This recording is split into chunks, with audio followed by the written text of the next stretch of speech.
Welcome to the Beautiful Game. As always, I am Blake here with Ferris. Hola. And not Ron. What's not happening? Exactly. He could not make it because he's got to work. I know we're on baby watch. If anyone's listening, well, by the time you listen to this, I mean, as we're recording today on August 2nd, it ain't happening yet, but it's any moment now. And we were just discussing, will he even make it to our Premier League preview that has to happen soon? Mm-hmm. We might have a Community Shield baby. Yeah. Oh. Then when the baby's born, they take pictures. We got to Photoshop the baby laying on the Community Shield. Yeah, exactly. That's 100%. That's absolutely what we're going to do. 100%. So in today's episode, we are going to chat a little bit about the biggest soccer news, which right now, that's the Women's World Cup. And man, some cool things went down as far as we'll talk about the U.S., but it's been a fun little group stage so far. And then we have a little bit of beer news, even though the purveyor of pork loin is not here, Mr. Ron. I have a slight update to some stuff he covered previously. And then we might talk a little for our Premier League roundup. Oh, no. It's hold on. We're maybe to talk a little bit about the summer Premier League that happened because I went to the game last week, and then we'll get into the La Liga's roundup. There you go, La Liga's roundup. Because I'm a jerk and I did not install that whip yet on my thing. So, and then in that we'll do a little Mbappe, a little Messi conversation. Turns out Messi, Saudi by the way, League, he's MLS already sold more jerseys than any player in the world ever switching teams. He just surpassed in the 24 hours. That was Ronaldo coming back to United in 2021, Tom Brady signing for the Bucks, and then it was LeBron when he either switched his number or when he went to the Lakers. It was one of those. Well, should that bring us to the beer?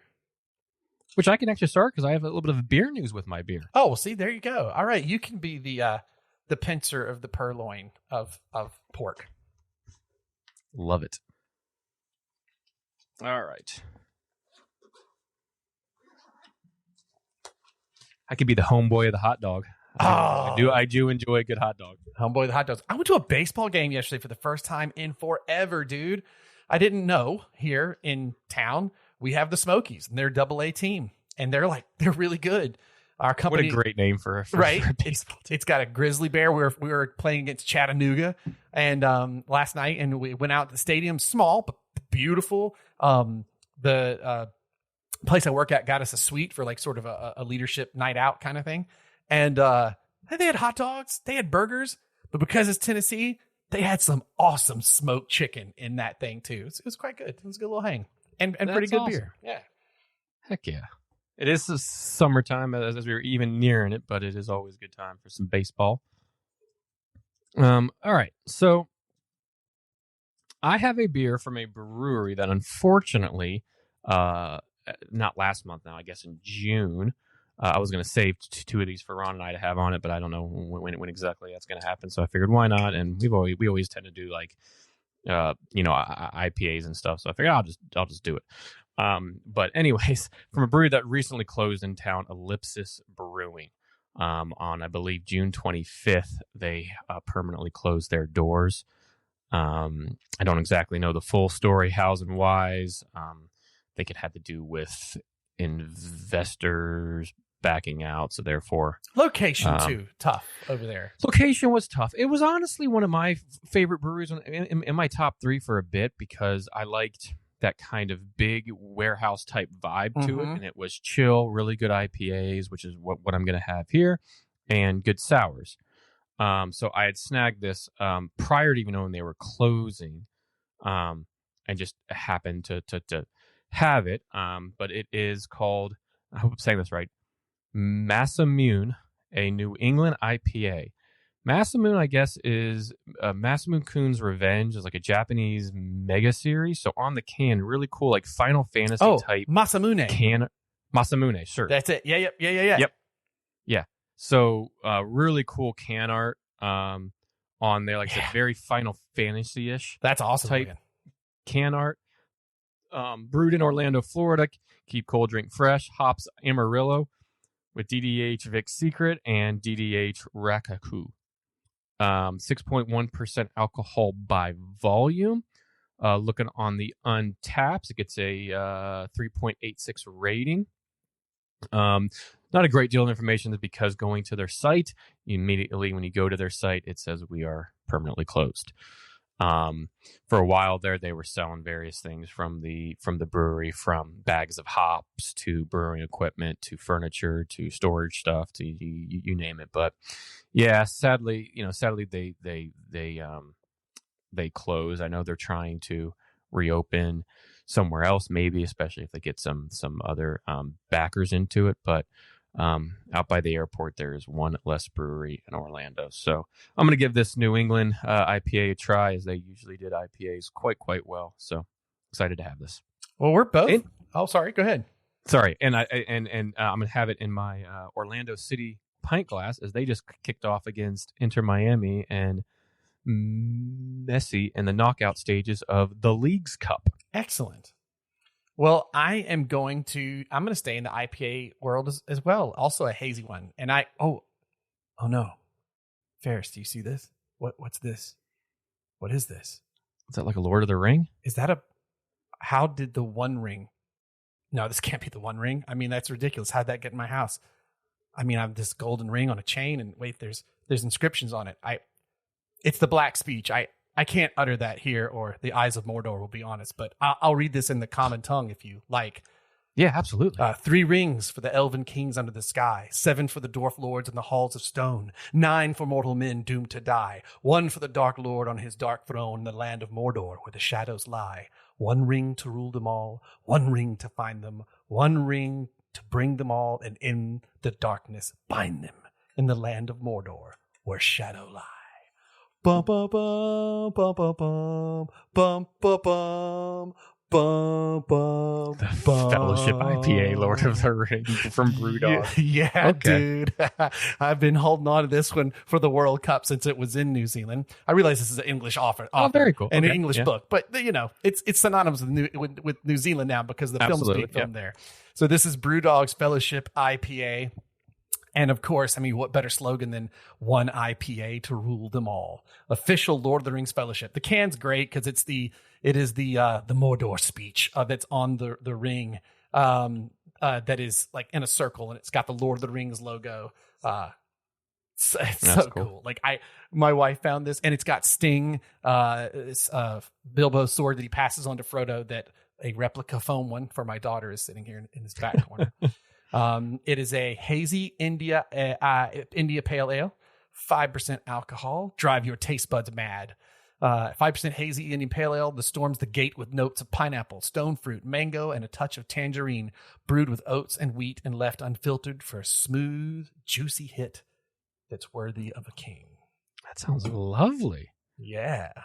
Cool. Well, shall we? I'm very excited.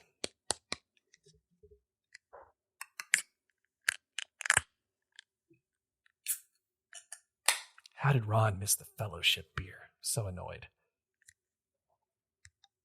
He probably been more excited about that than I am, but then again, I guess I technically went nerd with my Japanese series. I say you got like a Masamune can.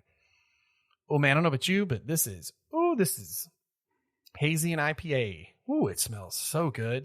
I expect this to be just kind of a very, mine's extremely hazy, just almost banana-ish type color. Smells like hops, but muted, and a little bit of the fruit that comes with those hops, or the, what they kind of put out. So, look forward to having this. I just sent you a picture, and I made sure it was in the thread so Ron knows what I'm drinking. He's a little upset he's not there.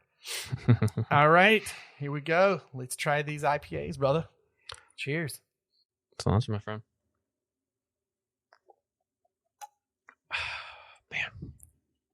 Man. This is good. The only thing that's wrong with this is it needs to be a bigger can so it can also say on it, they come in pints.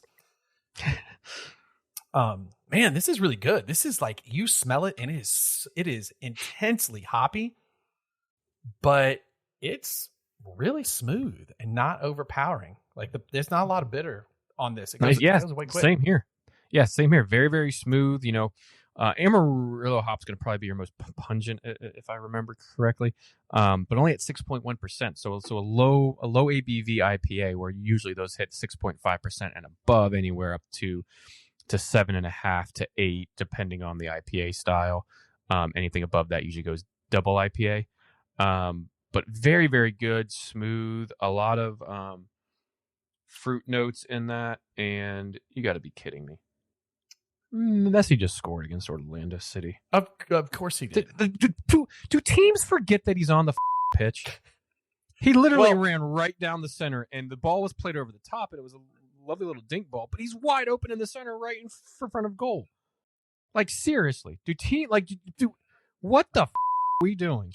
One thing that I enjoy about soccer is that it is a team sport. It is not a one-man sport. However, in the MLS, Messi has shown up and completely changed literally the nobody trajectory. even looking at his direction.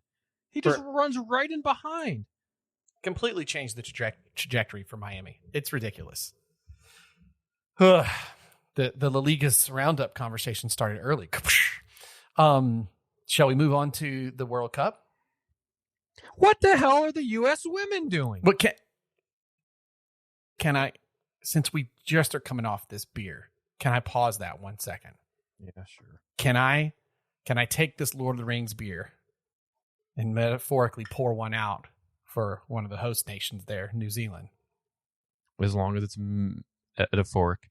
Because New Zealand, where do they end up sitting at in their group? First host nation to get knocked out there. They are, sorry, which group are they in? Losing it here. Group A, I believe. Nope. Group A. Yep. Netherlands, Senegal, Ecuador, Qatar is what this says. Oh, Qatar. Nope. Wait, why did it go? It didn't go to the men's.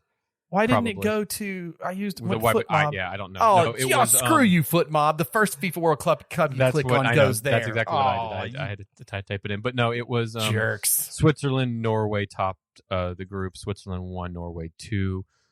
New Zealand ended up getting third because on the game where they really needed to get a result out of, they were beaten 1-0 by. You have to go. Sorry, it was a draw with Switzerland, but what was their downfall was their second game in the group after they beat Norway. We talked about that on the last pod. First game of the tournament, what a win for them, their first win, but they then turned around and lost to the Philippines 1-0 and then drew with Switzerland.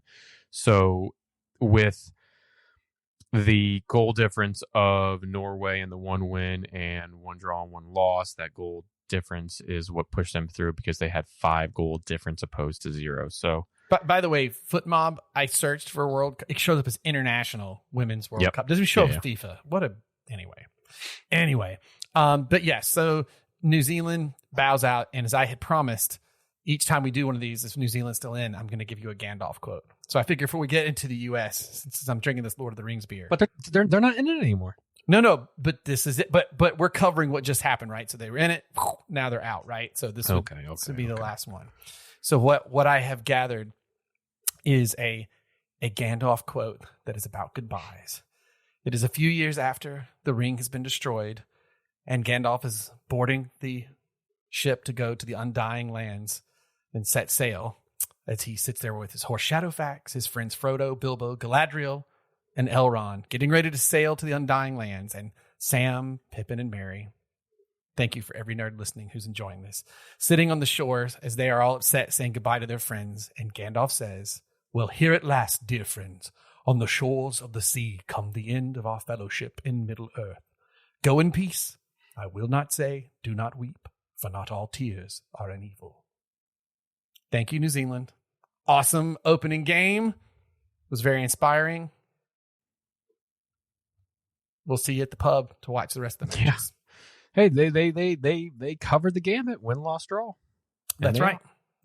So and punched above weight to come out the gate. So made a great opening day of it. So on the other hand, just to kind of run through quick some group results before we really get into the U.S. talk. We should definitely do that for yeah.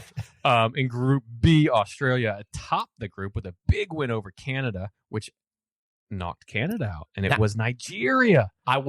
That right there is one of the stories of the tournament. Huge. 1 win, 2 draws, 0 losses.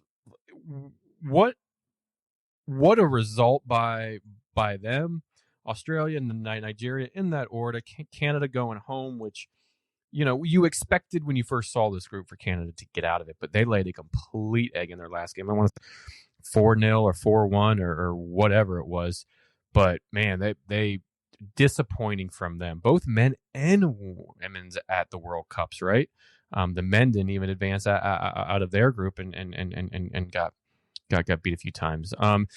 In Group C, Japan and Spain. Japan number 1, Spain 2. You're probably talking Japan might be the best informed team on in the tournament so far. A plus 11 goal difference, 0 goals scored against in this group. Spain's quality too, but they beat Spain, and they look good. Yeah, like they look scary. Like I said, they might be the best team in the tournament. FIFA ranked number 11, but listen to their results. 5-0 against Zambia on that opening game. Okay, fine. And we talked a little bit about that last pod. 2-0 against Costa Rica, and then 4-0 against Spain. Huge. So they're good. Over in Group D, England topped that group with Denmark coming in second. England kind of started to hit form in their last game against China, where I believe they won 4-1, maybe 5-1. Denmark coming through in that second group, you kind of figured that. England, though, only 1 goal against, 0 draws, 0 losses. So even with some big names, out and hurt from them, some very good results, and they definitely lead that group and get out of that group with building on confidence, which is good. We'll get to Group E in a second here. That's what the U.S. is in. Group F. You would have thought France and Brazil made it out, Blake, right? Dude, Nigeria and Jamaica right now to me are like that's your exciting stories that are happening. France right now. And Jamaica advance out of that group. And Jamaica in the number 2 spot. We talked about Jamaica in the last pod because they just scored their first 1 point in a draw. They scored 1 goal and they advanced, but they had 2 draws, and their 2 draws against France 0-0 and Brazil 0-0. That's wild. Wild indeed, but wow. Yeah. What an absolute job for them. Only their plus minus is 1-0. Isn't that weird? That's incredible though. Right? Like to have come out and had that huge draw, and they had been in one, we looked it up, right? They had won the World Cup previously, and they had scored, they had no points, just lost. So that was their first point. That was huge. And it was almost like, man, even if this is it, like that's a huge step forward, because reminder, this is a team, they had to set up a GoFundMe to get here. I mean, this is like a Jamaican bobsled story, but with soccer. Like they had to get, and here they are advancing on to the knockout rounds in a group with France and Brazil. Brazil and France in there. Yeah. I think we talked about that as possibly even being like the group of death. Yes. And they get out of it. What a job. On a side note, it's obviously it's in Portuguese. So, but you can find videos all over the place on Twitter, wherever, of Marta's speech just following that game. It is heartfelt. It is emotional. It's about her goodbye to, it was their 6th World Cup, but it's like, dude, it's awesome. It's like a if you made a movie and you wrote that, you'd be like, well, no one really does that in real life off the cuff. It's great. Like it's a really good speech, and it's super inspiring. And like one of the things they talked about was how like she was over there talking to the Man City striker and Jamaica captain Bunny Shaw, who's amazing at the end of the game, and they were people saying like, it's the feeling of her like passing on the torch. but to the women's league superstar. But you just watch, if you haven't, check out her speech following the game. It's awesome. Yeah, she's such a good public speaker for the women's game. She's had some very good moments. What was it, the Olympics a few years back? Mm-hmm. She just always speaks so elegantly. And there we go, Orlando City 1-1. Let's go. Sorry. And speaking of Orlando City, she plays for our pride. So we certainly have a fascination, liking, appreciation, love for her. I've had the chance to meet her. I've gotten a chance to take a picture with her. She is as awesome and nice in real life, and it's going to be a shame. She didn't get a whole lot of playing time, didn't get a goal this World Cup, but still, what a player, what a career, and just she's going to go down as one of the absolute goats to ever play the game. Well, and again, you got to watch that speech. It's so heartfelt. It's friggin' awesome. She's amazing. And we're, what she's done for the game in Brazil too is crazy. I mean, Brazil did not support the women's game. And she, in some ways, she drug that thing into the modern world. And she's amazing. Amazing. Yep. Rounding out the rest of the groups, Group G, Sweden tops that group, no surprise. However, it's South Africa that comes out in second, not Italy or Argentina. I really thought Italy have a chance in a dark horse, but you know what? When you lose, after you beat Argentina 1-0, Sweden smoke showed them 5-0, and then South Africa got through because they beat them 3-2 on the day. And that 3-2, that last goal came in the 92nd plus minute for them to secure that win. The number 54th ranked team in the world in the women's game against the number 16th. And what a moment there late in the game for the game winner. Scored. The names I'm gonna butcher. Cataliana.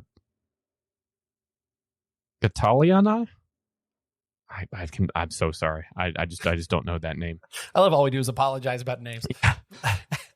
A lot of these sites have to put the pronunciation of some of these names because, man, they're tough. But what a job by South Africa. Even on goal difference, but they won their way into tournament. And with that late goal in the third last game, that's what advanced them over Italy in the group. And then last Group H, which will conclude as we're recording this tonight, it will conclude overnight and into the early morning. What is it? We are Wednesday, August 2nd, so we'll take place, I think, when was it, August 3rd or maybe late August 2nd in Australia? Yeah. Yep. But right now, Colombia tops the group, so I believe they are confirmed to be going through. Regardless of results, Germany number 2, Morocco number 3, South Korea. Germany and Morocco are tied on points. And the last series of games here is going to include Germany playing South Korea. South Korea without a point in this tournament. 0 goals for, 3 against. But Germany didn't help themselves because Colombia beat them in their second match day. So after Germany had that big win on the opening day against Morocco, they got beat by Colombia, which is why Colombia leads the group and why they're automatically going to go. Not automatically, but they earn their right to go through. So that Germany-South Korea game, you would expect Germany to go through, but as we've seen with South Africa, Jamaica, Nigeria, anything could happen. Wow, if Morocco went through, that'd be bonkers. Yep. Now, I'm before we get to the U.S. Our group, what is it, Group E. So leaving the teams in Group E out of it, if you had to look at who's moving forward from the groups we just mentioned, who are you like? Who's your if I had to bet money, this is who I'm going for right now.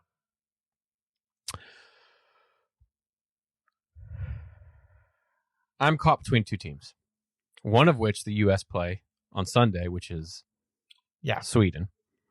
The other being Japan. I think they're two damn good teams. Both with a lot of World Cup experience. Japan has won it. They were the last winners before the U.S. won their back-to-backs. Sweden always up there, always competing, have won Olympics and have kind of been the nail on the U.S. side just because of their very organized, tough style of play. Just methodical is a word that comes to mind for them. So those would be my two. If I had to say you can only get one pick right now, I would say Sweden, because you have to go through the U.S. and Japan to do it, and cup experience and the talent that they have. I would probably go with Sweden. I'm very worried about Sweden, but I think if I were to go with the two picks like you did, I'd go with Japan, and then I think I'd go with England. And it's a hear me out on this, in that, okay, as you mentioned, they started to pick up form, and World Cups are when we've seen this happen before, where sure, the U.S. has done it before. Big teams come in and win and aren't looking as sharp, and then as they go, they just continue to get better and better. And seeing England pick things up a bit, and then what happened with the Euros, I don't know. I could see a fire light hard there, and maybe Japan, England. I go with Sweden. Still worries me, but I would love if England won. They're kind of my second team after the U.S. from my heritage on that side of the pod or of the pond. So England would be my number two team that I would want to play. They're getting goal scoring from Oren James, who is Reece James's sister, used to play for United, played for Chelsea last year, had a fantastic season. She is kind of that hybrid winger, left back type spot. She propelled them in the group stages and got some big goals. They haven't really gotten too many goals from the likes of Leitoon, Russo, who is Arsenal's new signing in the offseason. Some of their goal scorers that you would expect to get. So I could see England. If I look here at the knockout stages, England's on a good side of the table, right? Where the U.S., and we'll talk here in a bit, they have Sweden, who they play next, Japan, who they play after Sweden if they advance, and then up top you have Spain going against the Swiss and Netherlands going against South America. That's rough there. We're on the other side. You have France to compete with, Australia to a degree. Then you have Jamaica thrown in there, possibly Germany on that side. So pretty balanced, all things considered, but I think the easier side of the group in terms of those teams really hitting form right now where England is. So not a bad shout there from you. South Africa, by the way, not the entire. What did I say? Not the entire continent of South America. That would no, they're not doing the. They are doing the World Cup, but it's not like continent World Cup. Yeah, correct. Sorry, South Africa. So that's my. Dark horse isn't the right word. Just I see them picking up, and like you said, the side that they're playing on is the friendlier side. Yeah, you could see a Japan England World Cup real easy. Yeah, because they're probably going to have to play. They played Nigeria. And then it's probably going to be Colombia against Jamaica. It could be Germany. So you would expect England to advance through there. If it's Germany, it's going to be tougher. But they've beaten Germany, right? Yep. They beat Germany in the Euros last year.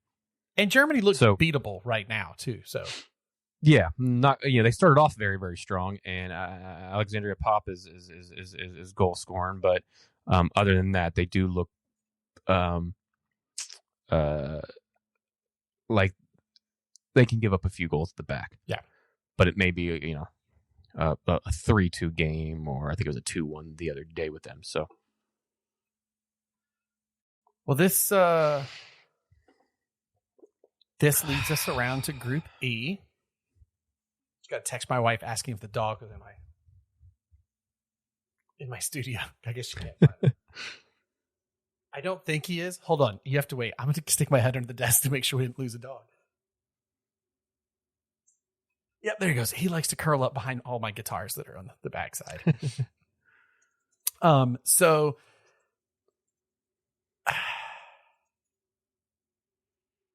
Well, first time the U.S. have failed to win the group in a long time. right. And so, look, They advance. Good. So I it's mean, not total doom and gloom. good problems to have. They probably shouldn't be advancing, though, in my opinion. Netherlands takes the top. They played a harrowing match against Portugal that if you woke up to watch at 3 a.m, Ron. whew, sorry. Yep. It. I don't know. It wasn't wretched. It just it just wasn't good, and they're not starting to show signs of clicking just yet. Nope. And man, that one goal that went off the post, I mean, literally they advanced because they should not be going through. Yeah. Portugal deserved to win that game, and the U.S. Well, Portugal was not even inches, maybe an inch away from going through. U.S.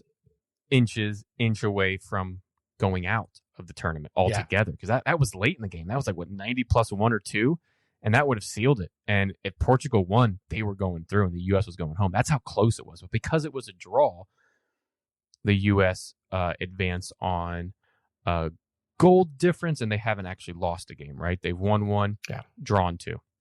They drew against the Dutch. As we said, that would be a very, very tough game. They had to come from behind in that. Did not look good. And what I lay it down on is not necessarily, yes, the feet of the players, because they're the ones that play the game. We have tons of talent. I know we have a lot of young talent there.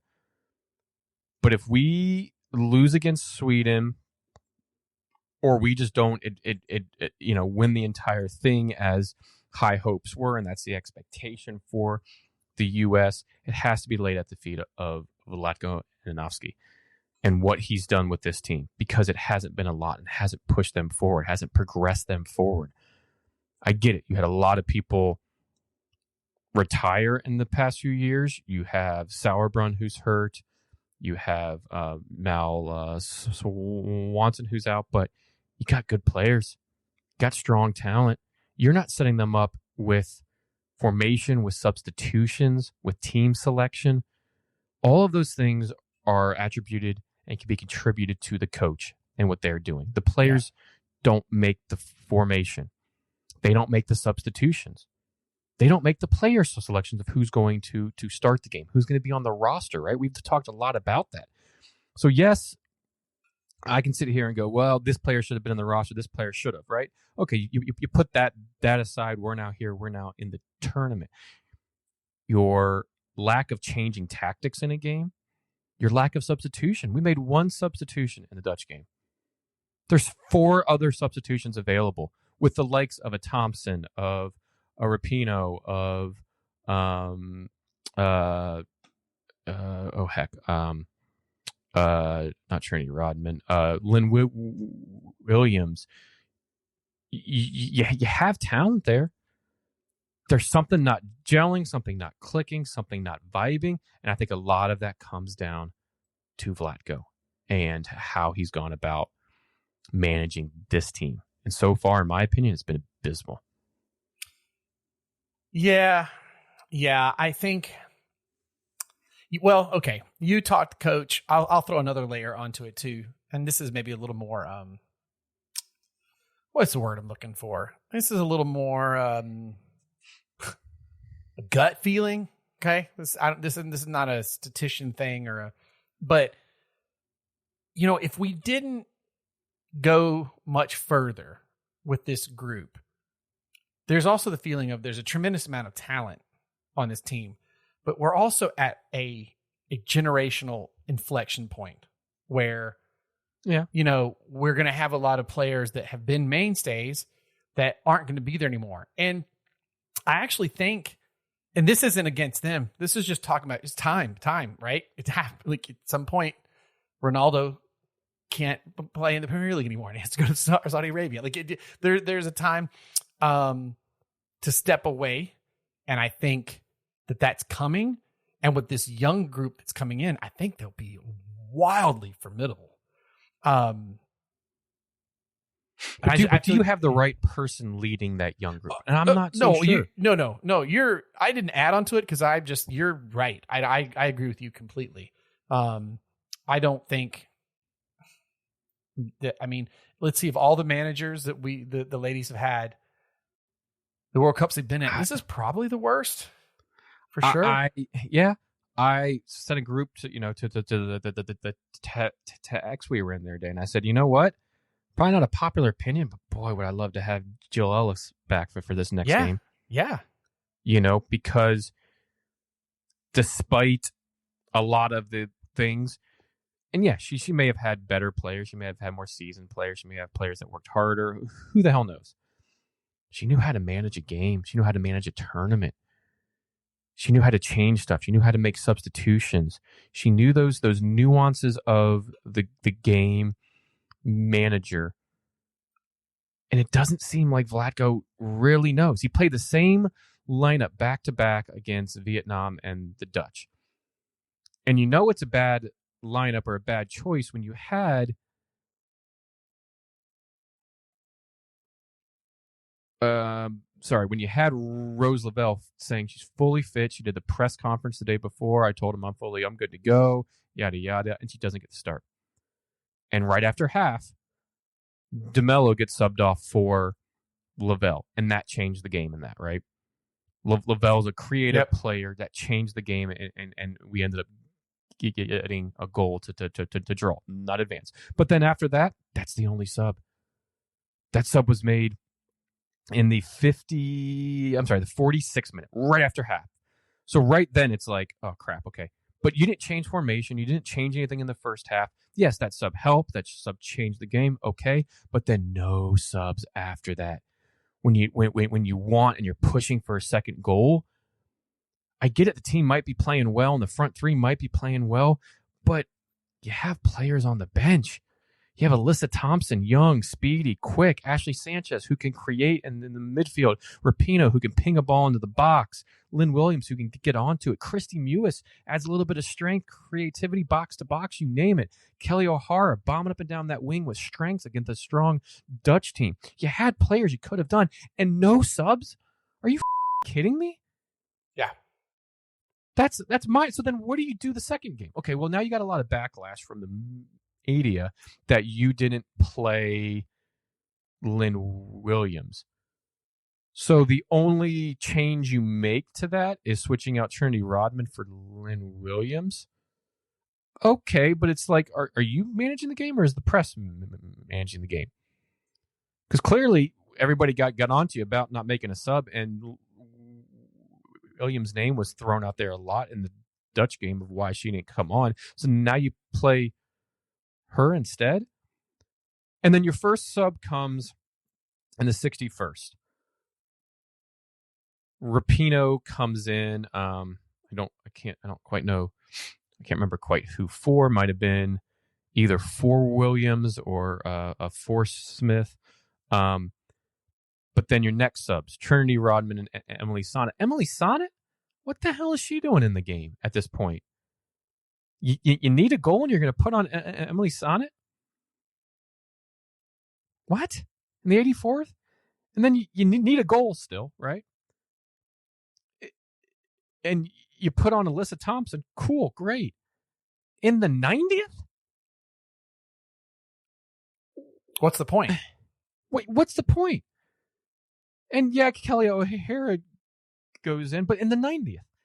So 4 of your 5 subs come in the 84th and on. Those subs should be coming in the 70th, the 75th at the latest. All 4 of them. The 61st sub, okay, cool, great. That should be followed up less than 10 minutes later with Rodman and somebody else besides Sonnet. Probably would have brought on Alyssa Thompson at that time, or at the very least Christy Mewis at that time. And then you push for your goal. It gets a little bit later in the game. You've made those positive subs. Now you just want to make sure that you go through. Then Kelly O'Hara, maybe Emily Sonnet right there, especially if you get a goal and you just want to sure up the game. That's certainly one tactic to do, but it's like he's void of ideas. He doesn't quite know, or he's afraid to make a decision, or he thinks all is fine and dandy, and you did the job, you got through in the tournament, but now you're playing Sweden. And guess what? Your substitutions and your formations going to kind of be made for you, Because there's no Rose Lavelle in the next game. Yeah. 2 yellow cards, and it doesn't reset after the group stages. That's huge. And yes, that second yellow wasn't really a yellow. Yeah, it was. But you don't have her. That's huge. You saw what she did in the impact of the Dutch game. I just don't. The mismanagement of this tournament and this team coming into it, I think is now really coming to a pinnacle point. And this next game is massive. You know what's crazy to like read? I was like, one of the comments, this is from a Slate article. It's easy to read the strange lack of substitution at the end of the Netherlands draw. He used just one of his 5 available subs at that one at halftime. Which those coming out of half indicate, hey, we've got this wrong from the start, and we're going to do it right after half. But just, he had options and did not use them at all. And to your point, actually the Slate article actually mentions like how in 2015 they were a little bit unconvincing, and then Carly Lloyd, as I said, decided to win the World Cup single-handedly and proceeded to do that. And Jill Ellis tweaked the lineup to give Carly Lloyd more freedom. Like, she made, as you said, she managed the team, she managed the game. And if there's a lot of talent on that pitch from the US, and it is not on the management side. And that's a real shame, because despite what I was saying, I do think we're seeing a shift, right, in generations. But like, well, and the rest of the world has they caught up, which is great. Has progressed their game, have Yeah. caught up, have wanted to come after the top for a while. But it's not like we're given a fighting chance or we're putting any threat in anybody. If I'm Sweden right now, I'm expecting to win this game. Yeah, because we've been that kind of needle in the side in the U.S. and we're a stronger team right now, no doubt about it. That's actually we should advance. That's the one thing that helps the U.S. is that if Sweden gets an underdog going in it, if they get a little too cocky in this, because the U.S. has been a thorn in their side, man.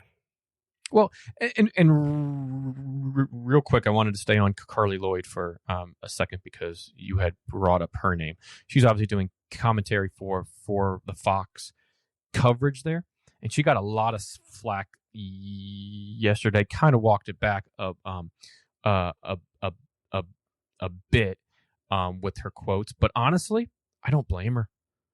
I don't, and what she's saying is not wrong in my opinion. You know, could she maybe have said it differently on air or whatever? Yes, but I think despite what you might think of her, despite of off the field, on the field antics, she will go down as a U.S. soccer legend, and definitely carries her sleeve on her heart, right? You mean her heart on her sleeve? What's that? You mean her heart on her sleeve? What did I say? Her sleeve, her heart on her sleeve. On her heart. You know what I said. I think I said the last one. But love it. You know, I'm trying to find the quote. She was very critical. She walked it back, but the quote that kind of started it all was after the game, or at half.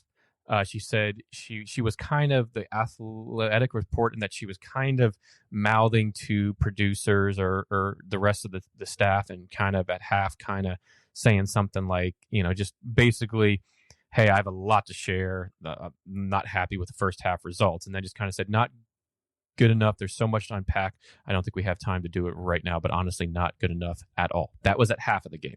So then at the end of the game, as they're staying on the coverage of the U.S. after the game, you're seeing Rapinoe and a group of players kind of laughing and kind of dancing about. Trinity Rodman's going over and signing shirts for the fans and that sort of thing. And Lloyd was quoted on air saying, I have never witnessed, I'm just seeing these images for the first time right now at my desk. I have never witnessed something like that. There's a difference between being respectful of the fans and saying hello to your family, but to be dancing, to be smiling, you're lucky not to be going home right now. And she said something about the the post being the player of the game. You know, I personally don't have a problem with that. She's paid to be a pundit on Fox right now. She played in that. She can walk the walk. She can talk the talk. She proved that. She showed that. She has pride for this team. And to be seeing those are on-air live reactions, and nothing that she said was overly bad in my opinion. And she's right. Yeah. There has to be a realization there that they almost went out of the tournament had it not been for a post. So and this sliver of a post, man, like this much of the post. Yeah. And she kind of walked it back and saying, I was very critical of the team last night. I've had some time to reflect, to sleep on it. And I want people to understand I deeply care about this team and all of those things. But I don't think she says that, I had some time to reflect and sleep on it. Just say, yeah, I was very critical of the team last night, but it's because I deeply care about this team and for what the program in U.S. does. Yeah, I mean, compared to anybody else of us watching it, I mean, she's watching it and she's almost in it at the same time. You know what I mean? She's very close. So, and she's not she's not wrong there. Those aren't to basically sneak by as second in the group, by the hairs on your chin, and to be celebrating that you got out of it. If our end goal is to win the entire thing, you're signing a few things, you're thanking the fans, you're to the locker room, and then it's, what the guys, that wasn't good enough. We have to prepare for the next game. At the time, they didn't know they were going to play Sweden, but man, we could do 4-hour pod on just unpacking a lot of this, and man, I don't know. I'm not wrung with confidence at this moment. We do a whole 4-hour pod on the coach of the women's team and the coach of the men's U.S. team. We fill a 6-hour pod with that. Mm-hmm. And tactical stuff with him, not just the substitutions. You have one of the best number 6s in the world, and she hasn't played a lot of games, so a little questionable. But Julia Ertz playing in a center back position. Like, what? You could easily have her in midfield with an Alana Cook in the back there with Germer. Yeah, it's a young back four, but you have Ertz sitting right in front of him to protect those two center backs, to push Lavelle forward more, Haran forward more, to really add depth to that midfield. But no, now she's playing center back, which isn't her natural position. I get it. She's played it before, but that's not her bread and butter. That's not what she made her name off of. It's not what she helped to win World Cups with. And then Savannah Mello, we talked about it. Against the Dutch, her third ever start for the U.S. against a team like the Dutch in the World Cup. Against Vietnam is one thing. But come on, that's why she was hauled off at half. Not good enough. Not creative enough. Not strong enough. No, not ready. Not ready, exactly. Yeah. You're kind of setting her up to fail there. I get it. She's a tidy player, a tidy midfielder, and a talent. But she had one cap, and that was in the game leading up to this tournament, the game right before this tournament. You're not setting her up for success. No. It's one thing bringing Alyssa Thompson, young, bright, speedy, somebody you can throw on as kind of a X factor late in games, who has only had a handful of games in her professional career and a very few caps, but she's at least subbed on and played in preseason games or prior to the tournament, and is coming in usually as a sub, not as a starter. You're not putting her out there as a starter. She's that X factor to say, hey, you're young, bright, speedy, go out there, just destroy teams. Different mentality. You're playing the wing. You're not as vulnerable there in the midfield. Just a lot of questionable things here that seem either he's out thinking himself or just afraid to really change things up and make some decisions that seem obvious to all of us. And they may not be, and we're not you think managers or that sort of thing, but if questionable stuff. I think I think if by some miracle they actually, and don't get me wrong, I mean, I'm still watching the games. I'm rooting hard for them. 5 a.m. On Sunday against Sweden. But if they don't go through, or let's say they do go through, I still don't think you have the same coach afterwards. They gotta do something. I'd be surprised. I don't know what his current contract is, but even if you win it all, I would be surprised. And right now, I know they're number one in the world, but they sure as hell ain't playing like a number one team. I want to say something to everybody else's credit. You said it before. So the U.S. like really responsible for kicking off the fire of women's soccer across the world. Yeah, absolutely. So, and you mentioned, other countries are catching up; they're getting better. But here is the problem that is also worrisome for the women's national team in the future going ahead.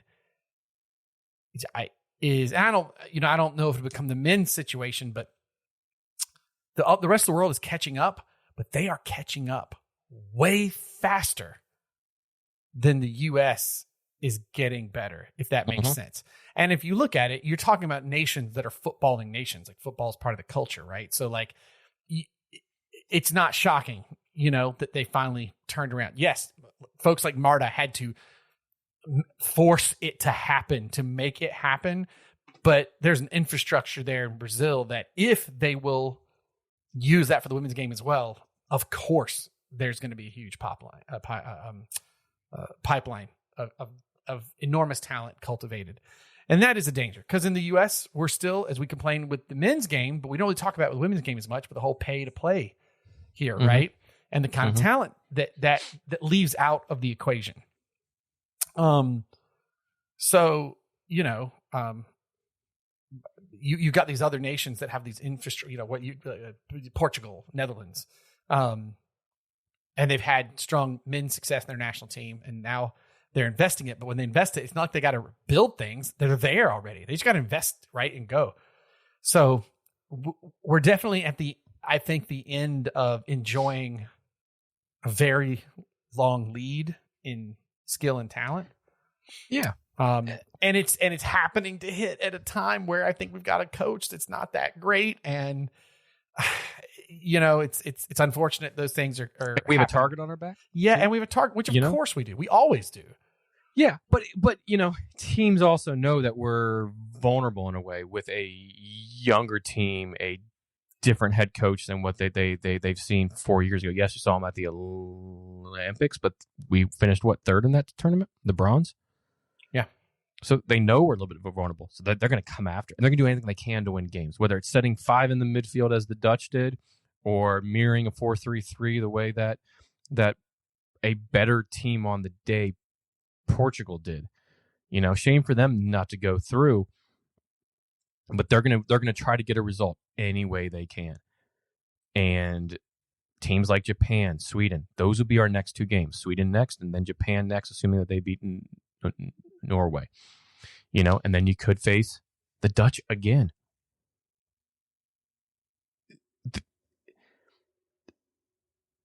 Did you mention what Christian Press said this past week or said this week? No, I don't think I saw that, actually. That every single player in every single line is not being set up to succeed. Former U.S. women's national team forward Kristen Press said this week. Don't disagree with her. Both Press and fellow former U.S. forward Tobin Heath said they felt since the 2021 Olympics that you, meaning Press, were one of the best players going into the Olympics. Heath said Sam Ewis is one of the best players in the world going into the Olympics. How does a player like that become nothing? And that's what I'm seeing in this World Cup. Yep. And and part of that is a comment too, saying like most except one of the 23 Americans play in the NWSL. Now the NWSL used to have a lot of the top non-American talent as well, and we don't have that anymore here because the other leagues around the world have been picking up, right? So it's a different landscape. Yeah, and to her point, here's been the 2 starting lineups in the first 2 games, and then just one change in the third game. But you have Crystal Dunn as left back. I know that in her career, that's what she's playing, She's not a left back. Mm-mm.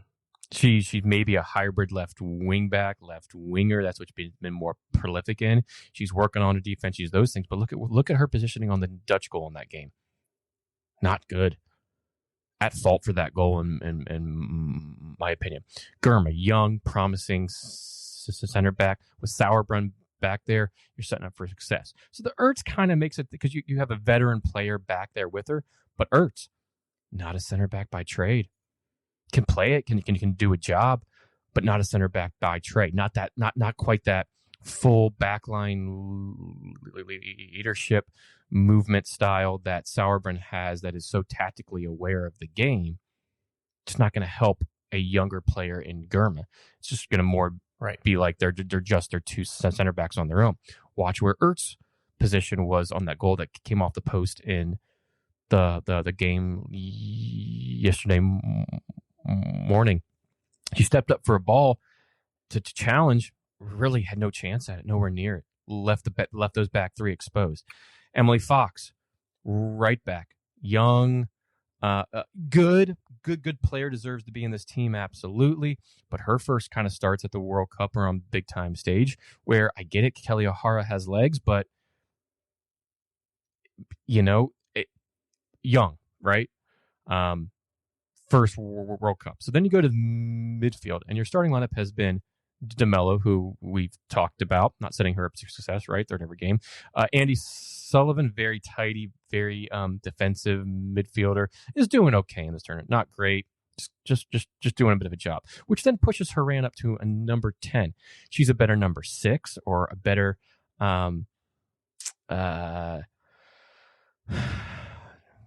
number 8 than what she is in playing that number 10 role. And she's good. She's really, really good. She is the great Haran. I love watching her play. She's one of my favorite players. She barely played at the last World Cup, though. That was Sam Mewis in there. Yeah. God, do we miss Sam Mewis? She's on the pods right now with and then Hazers, and she's great on there. So that midfield right there, not set up for success. Your front three, probably the most set up for success, but not firing.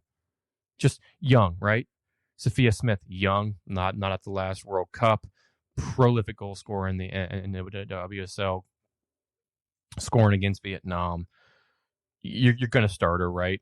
You can't, but still just young. Alex just hasn't found her shooting boots. Just she's working hard. She's doing a lot of the things that we've seen Alex do here for the Pride. She tried to make it happen in that game on her own.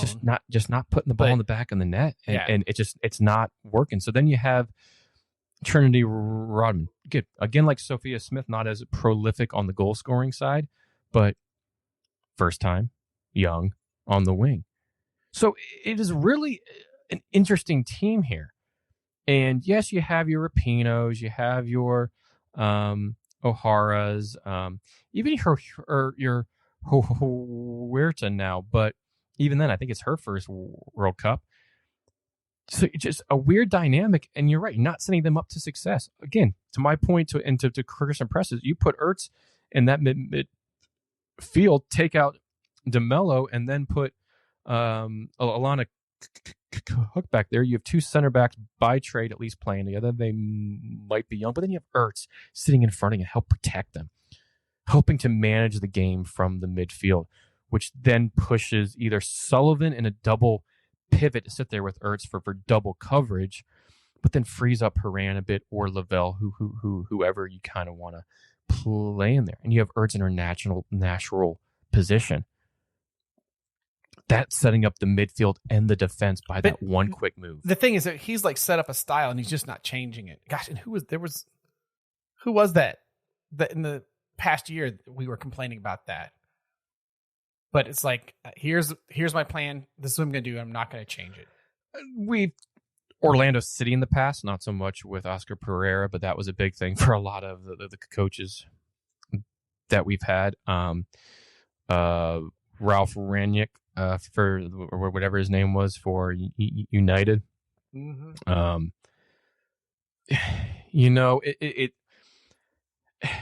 It's also, there's a reason that Jose Mourinho doesn't do international games, right?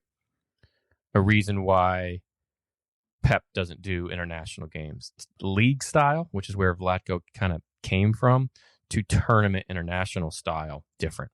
It's not like Champions League. It's not like those things. It's the World Cup, the biggest tournament in their sport, for their sport. Different style, has to be managed, different personalities. Jill Ellis was so good at that. Despite a lot of things that you may or may not like her for, she knew how to manage game with the players that she has. She was a Sir Alex in that way of being a people manager coupled with those tactics and those ideas and plans going into games and alteration to plans going in the game. He just doesn't appear to have that right now. Didn't have it in the Olympics a few years ago when he had a chance to maybe use some of this young talent and kind of help them get some more game time. Yeah, not the Alyssa Thompsons or the Rodmans at that time, but your Emily Foxes, your Andy Sullivans, your Ashley Sanchez's. So if we're going to be as critical with the U.S. men and decisions that they've done, going to equally be that for the women. Well, and that's what's kind of wild. We have a level of expectation, and not that level of expectation is they have to win. They're going to have to dominate. We know the playing field and that every other country's gone up, but we're not seeing attributes and tactics and style that we're used to seeing with the U.S. And that's one thing, but then the results aren't happening either. Yeah, that's another thing. And I think maybe that's what I'm thinking of more. Is it feels like I'm talking about the men's national team in years past when it's what are we doing? Why aren't we changing tactics? Yep. So as their defense has here's the silver lining. We'll try to end on a positive note. They still haven't lost this year. No. As in 2023. So there's a way they could advance while not playing that well. And they did. And welcome to the knockout stages. You have Sweden coming up next. If you win that one, you have Japan. Yep. If they win both of those, then I think they're going to win the entire thing. But you lose, their one loss of 2023, they may be going home. Yeah, Sweden and Japan, potentially. That is a tough road to hoe. 5 a.m. Sunday morning. Be there, be square. Exactly. Shall we do the halftime whistle? Sure. Sorry, again, I don't have the halftime Blake whistle. soundboard. I'm going to pop another beer of this one. You go right ahead. I don't have much for some beer news at the halftime whistle, but I just did want to do a very small update. We talked about Anchorstein Brewing was closing its doors, unfortunately, and that there are some potential buyers that the employees are trying to co-op buy it. But the last batch of Anchorstein Brewing rolled off the line at its historic San Francisco brewery on the 27th. And it said the case was packaged sometime in the before noon local time. And just like that, it was done. That was the last one. And there's like a video online you can see. Someone put up like the last one going. And it's so sad. But people lined up to try to get the last ones. But it did say that that the people selling it are trying to be fair to all interested parties, which I think is something that they had said prior that Ron had mentioned. But there is a possible way it could be saved. There was an update where 24 different investors, as well as a group of Anchor's employees, have expressed interest in buying. So it'd be cool if they got it. It may not disappear. We'll have to see. But they remain hopeful that the investor group will keep the company going for future generations. But so we'll see what happens there. Yeah, it's sad, and hopefully more positive news can come out of that in the weeks to come. But thanks for the update, man. Yeah, and the employees, by the way, have alleged that when Sapporo bought it in 2017, that they mismanaged the brand, that they didn't get craft beer in America. They changed the packaging away from their classic look that everyone knew as soon as you saw it, and And, so I kind of hope the employees get it back. That would be pretty rad. They could get it back and own it and make it something again. But anywho, so there's all the beer news that's fit to drink. Isn't that what we decided was the tagline? I don't really have any beer news. I kind of said my beer news earlier with this beer. But again, I'm having Blake. You know how to say this a lot better than I do. The Masamune beer, Masamune from Ellipsis Brewing, which is now closed, but was one of my favorites in the area. New England IPA, damn good. I just poured myself a second one. But I have a Premier League in the U.S. kind of update, if you will. Oh yeah. Last Wednesday at this time, I went to Aston Villa and Fulham here at Orlando City Exploria Stadium for their Premier League in the U.S. that Chelsea ended up winning. So congrats, Ron, for their first trophy of the year. Pochettino's got a trophy in the Premier League. Yeah, he did. Heck yeah, man. But no, a lot of fun. Very cool event. I hope they keep doing it. They had specific Premier League summer or Premier League in the U.S. merch, hats, shirts. That's cool. Even like a starter top that was super cool. I would have gotten you guys something, but that was expensive. Like $45 a shirt. Like, memory ain't that fun.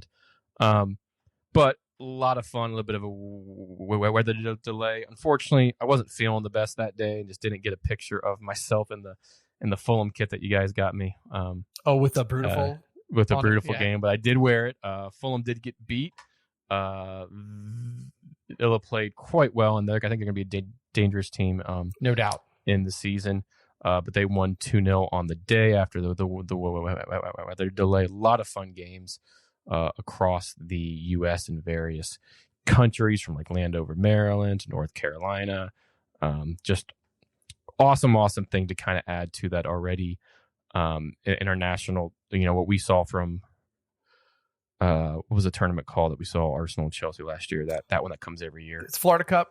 Right? Isn't that just Florida Cup? It's part of like the ICC or whatever. International Cup, Florida International Cup. Yep. Yeah. Which actually, winner of our Premier League reached out to me. Him and his son are currently at the game right now at Real Madrid and Juventus being played at Camping World Stadium. Oh, that's awesome. Yep. And Sam, we gotta get you sent us something on Twitter about your jersey for the winning, so we got to get together. We will get that out to you. Communicate with you on that. We will be opening the Premier League Fantasy League this weekend, so look for details on that. But yeah, all in all, the Premier League in the U.S. was super cool. I do want to share a little bit of a fun thing. I stopped into a local brewery and some very good friends at Broken Strings. I stopped in because they were recognized as the official Fulham supporter fan group of the U.S. for this game, even shared on Fulham's socials as cool. Broken Strings to meet up. And I got there, got a beer, and one of the best bartenders in town, Mr. Dustin, said, you wouldn't believe who came in here just a little bit ago. I said, who? Shaka Khan from the owner of Fulham and Jags. Oh, geez. Or not, this is not Shaka Khan. What the hell's his name? I'd say Shaka Khan. That would be a completely different. That would be. What the hell's his name? Tony Khan. Sorry. There we go. Shaka Khan came in. But Tony Khan came in. It's Shahid Khan, I think. Yeah. So I wasn't too far off.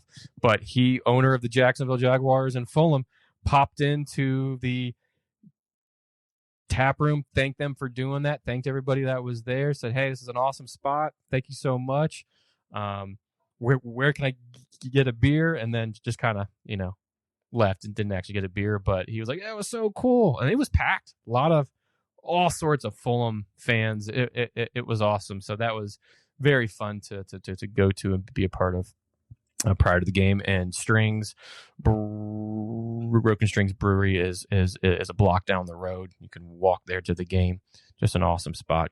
Good beer, good vibes, and was happy to hear that they were the official Fulham supporter group spot. So fun times last week. That's awesome.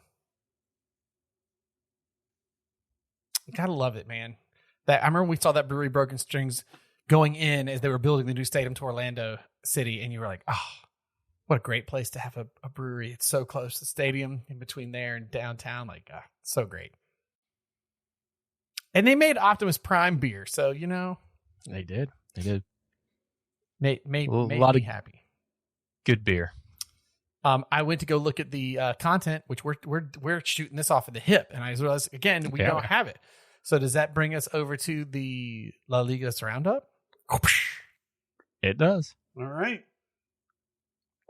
We'll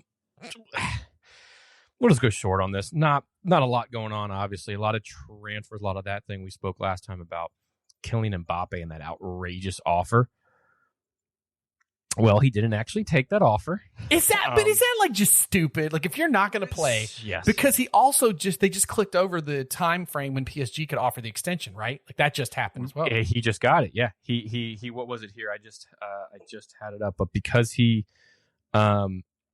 was it a loyalty bonus? I think it was a loyalty bonus because he was. Let me see if I can find it. But it was a loyalty bonus worth like 600 million, or I don't even know what the heck it exactly was. But good for him for not taking that amount of money. He wants to go to Madrid. He's trying to do it in a good way, if you will, and just said no thanks. And he doesn't need the funds. He doesn't, but you can tell he just wants to. He wants to play, to be one of the best players in the world, and probably go down as, the GOAT here. So the 31st was the one where they can't activate the option to extend his PSG contract until June 2025. So it does have an official end date, and he is still officially for sale. He's for sale, but because he was still with the club is where he got that bonus. Yeah. I'm trying to find the exact 60 million is what I'm saying. That's what it was. Yep. Like a 60 million. 60 million for still being with the club at that time. And even though he's saying I might not play.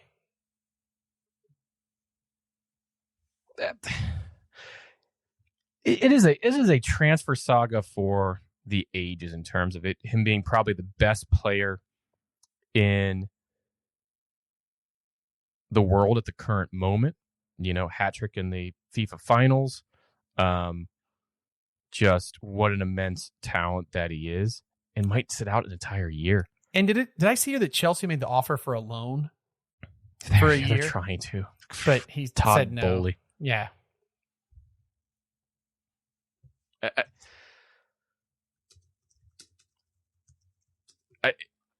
I also think he does go anywhere else but Real Madrid. Yeah. But you had, part of the reason that it makes this transfer saga so just interesting is because you have the Saudi, right? You have the Saudis involved in what was this outrageous offer and what they've done this summer. And we've talked about some of those transfers, and even more have occurred, right? Jordan Henderson has gone there. Sadio Mane. If you go to ESPN.com, they have a Saudi Arabia transfer tracker. All of the things that have been done. So in the past, since probably we last potted, we talked. Jordan Henderson just went. Moussa Dembele from Lyon went on a free transfer. Riyad Mahrez of Man City went to Al Hilal. Alan St. Maximin of Newcastle went to Al Hilal for an undisclosed fee. Gotta love the undisclosed fee. Yep. Fabinho of Liverpool to Al Ittihad. And then just yesterday, Sadio Mane from Bayern for £24 million to Al Nassr. So, you still have talks ongoing with Neymar, Ziyech, Bernardo Silva, Saul, Paul Pogba, Marco Silva, you name it. The rejected deals, probably the two best players, or two of the three best players in the world, and Mbappe and Messi turned that down. The third one is playing there right now. What an absolute terrible call for Miami right now.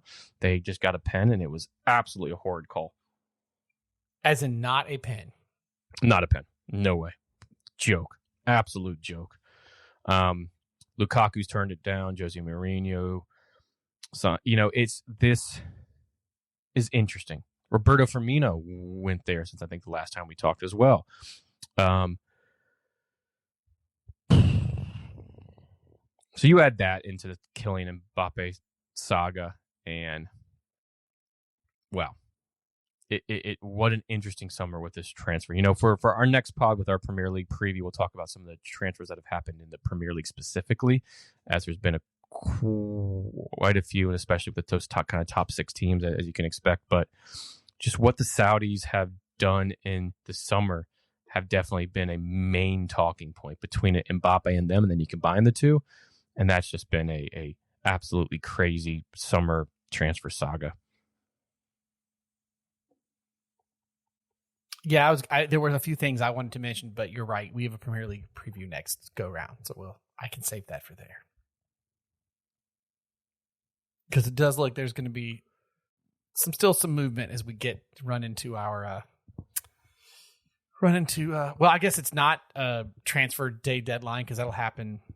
Wait, does it happen before the Premier League start? Did they change that? It's like August 31st. They changed because the Community Shield is this Saturday. But they changed it, right? City and Arsenal. Didn't they make a change because of how frustrating it was? Wasn't there? I thought it was talked about, but I don't think anything was actually done with it. I don't think so. Anyways, I'm pretty sure. I remember there being some conversation about like trying to stop that, or trying to make it so it didn't happen. Yeah, no, it runs from the window runs from June 14th to September 1st. So okay, September 1st. That's still sooner than okay, yeah. Yeah, but no, because it's always been the end of. Is it? August is like kind of that last day. Yeah, just so bonkers. Oh, but exciting because Premier League's around the corner. Community Shield, and then the following week, start of the Premier League, and we're right back in it. Boom, boom. Wild. And Blake, aren't we doing in the league that you invited me to a draft? Yes, fantasy? Yeah, with our friends. We're doing it's on the using the Fan Tracks one, but it's like NFL style like draft. Which I mean I know some people do. I did it with them the last couple of years. I actually did really well last year. It's I don't want to say a little more set and forget. It is weird because I'm so used to Premier League just buying and getting rid of players as you need to as you go. This is a little more, you keep your core people, whatever, but strategic. Yeah, it's more strategic and it's fun. We have to be the Vlatcos of our own. We do. Hopefully we can be better than that. But yeah, I'm excited. I did pretty well last year. We'll see how I got second, goes. Right? If I was seeing the threads correctly. Yep. Came in second, and I think I could have won it. There were like 2 weekends and things were crazy that I didn't pay attention to. If I had switched one person out, I think I could have won that thing.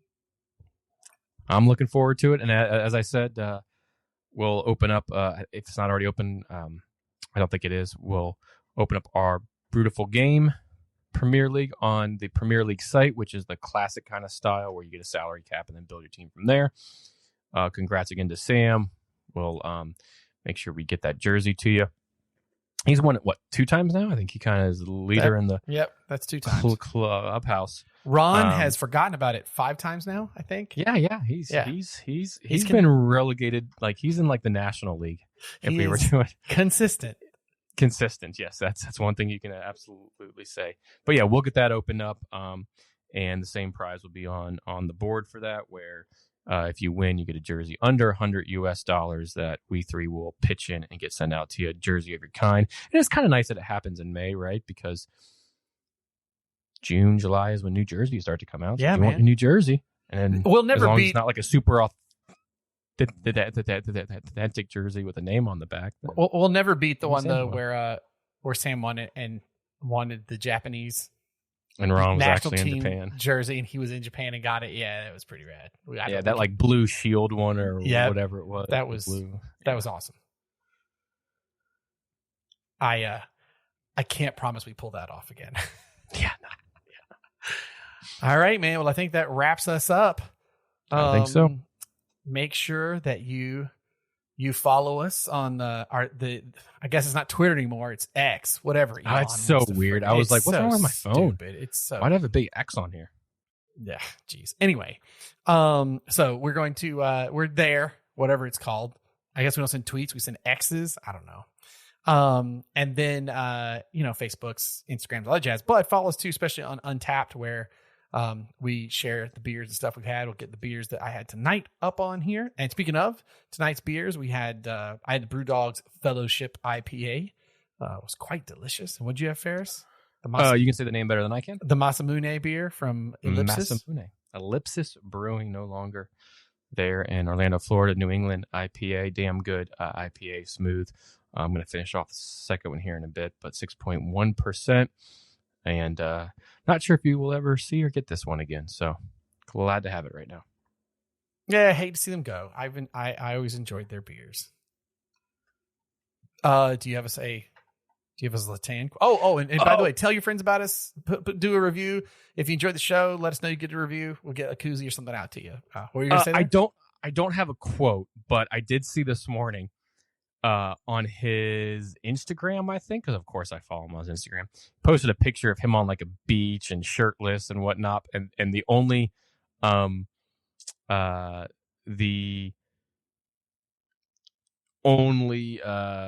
caption that he put for it was just Photoshop, period. Because it wasn't photoshopped, and he looks like a 45-year-old Greek god. And yeah, so I thought that got me. I was like, even not playing, Zlatan still has it. He still got it, man. All right, I don't have a dad joke prepared, so I'm going to the dadjokegenerator.com and seeing what it gets us. So this is like old school style. We'd flip to the book. You ready? The past, present, and future walk into a bar. It was tense. That's pretty good, actually. It's pretty good. I'm not going to roll the dice and do another one because I rolled 3 in a row that were not good. Like, not in a good way, not good. They weren't good. That's a good one. I like that one. We'll leave that there. All right, Ron. Good luck on everything coming up. I don't know I think we're going to have a new member of the pod before we do another episode. We'll see what's going on. Yeah. Just don't read our chat that we're in with Tony and Phil right now. You'll be doing a lot of bleep sheet on this pod right now for this game. Oh yeah, as it's been going, I've been seeing the Orlando City soccer thread, and it is hysterical and unhinged right now. Well, Ferris, pleasure joining you, dude. Yes, sir. It's fun. Thank We you get very to do much. these duo pods every now and then. Here we go, man. Love the beer. Cherish the game. The beautiful game. Let's go City.